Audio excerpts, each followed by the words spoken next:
Pelo menos 3 reis são mencionados na Bíblia com o nome Dário ou Dario. O mais conhecido deles é o rei que governou sobre a cidade da Babilônia após a queda do Império Babilônico frente à ofensiva medo-persa.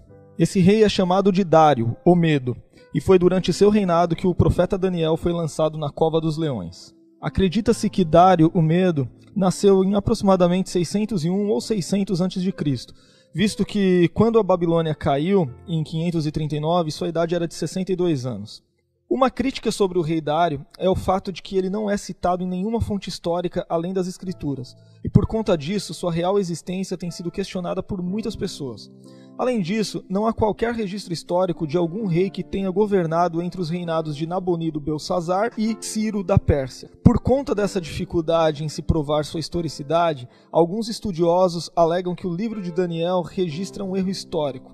No entanto, a falta de evidências que relacionam explicitamente o rei Dário no livro de Daniel com algum personagem histórico não implica necessariamente que de fato há um equívoco no livro. Para tentar resolver essa dificuldade, têm sido sugeridas algumas possibilidades sobre quem teria sido o rei Dário na história, conforme veremos a seguir.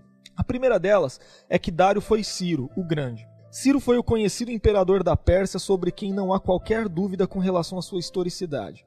Foi ele quem avançou sobre a Babilônia na expansão dos limites territoriais de seu império, o que culminou na queda da Babilônia nos dias de Nabonido e Belsazar. Acredita-se que ele tinha cerca de 60 anos de idade quando conquistou a Babilônia, e de acordo com as inscrições encontradas sobre ele, ele nomeou muitos governadores e oficiais subordinados para poder governar o império. Caso ele tenha sido de fato rei mencionado em Daniel 6, então Dário poderia ter sido um título para Ciro.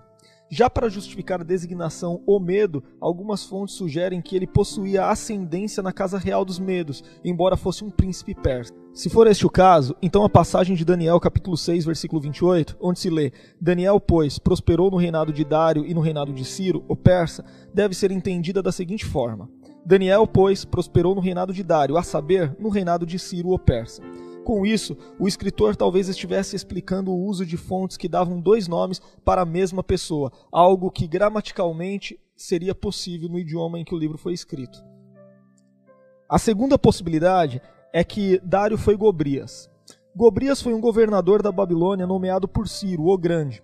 Documentos antigos o mencionam como sendo o governante da Babilônia e da região além do rio Eufrates por pelo menos 14 anos. Existe outro personagem da mesma época e com o mesmo nome, ou pelo menos semelhante, que serviu como general de Ciro e liderou a conquista da Babilônia pela Pérsia. De acordo com a crônica de Nabonido, esse personagem morreu semanas depois da conquista da Babilônia.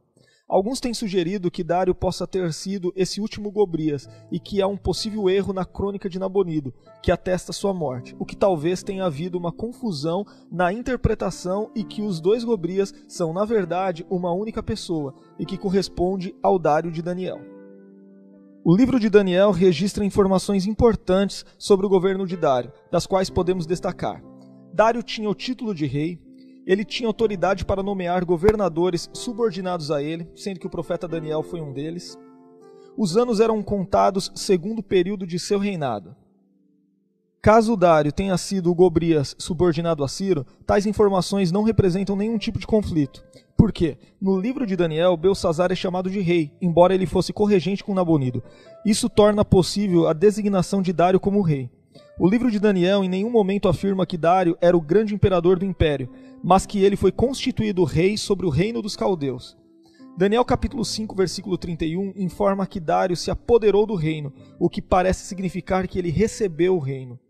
O episódio em que ele não podia ir contra a lei dos medos e dos persas talvez indique uma legislação ou governo superior a ele.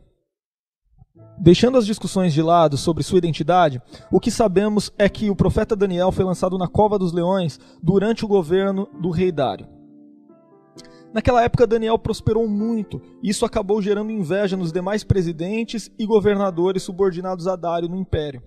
Então eles se reuniram e conseguiram arquitetar um plano para que Daniel fosse morto. Eles fizeram com que Dário estabelecesse um decreto de que durante um tempo toda petição deveria ser feita apenas ao rei, ficando então proibido qualquer oração ou pedido a um deus ou a outro homem. Assim que eles conseguiram flagrar o profeta orando a Deus, eles o denunciaram e exigiram sua execução na cova dos leões. Dário gostava muito do profeta Daniel, mas mesmo assim ele não podia ir contra o seu próprio decreto. Então, com muito pesar, o rei lançou Daniel na cova dos leões.